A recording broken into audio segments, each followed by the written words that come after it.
kadal tuwid ng padlaw.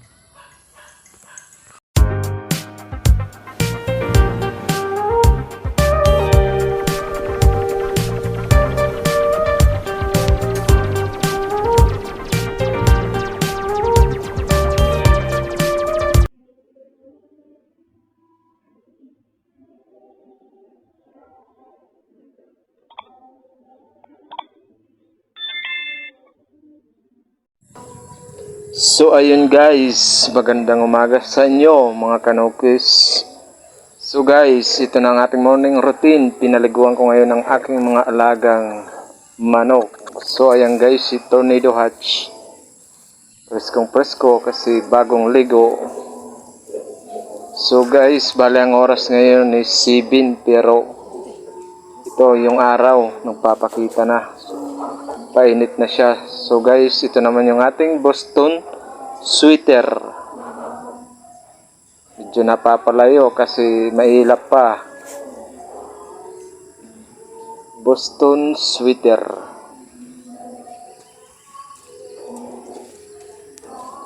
Yun. At ito naman guys, ang ating Black Bonanza Hini. Saka yung isang kakerel na White Choco. So yun guys, palagi silang magkasama.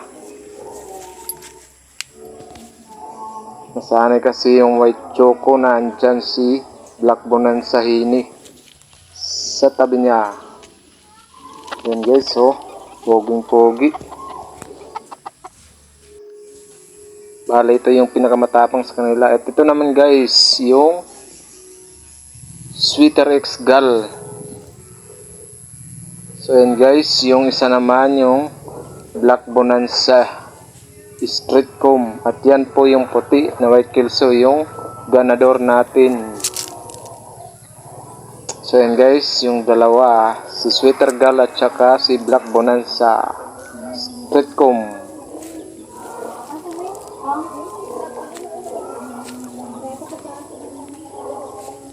Guys, yung mga babae baby pullets. Yan po yung mga baby pullets. So guys, yan po yung anak ng ating ganador na White Kelso. Bali, pinaliguan ko na din siya. Pinakawalan ko muna sila sa kulungan kasi para masanay sila sa cording. Tsaka yung kapatid niya.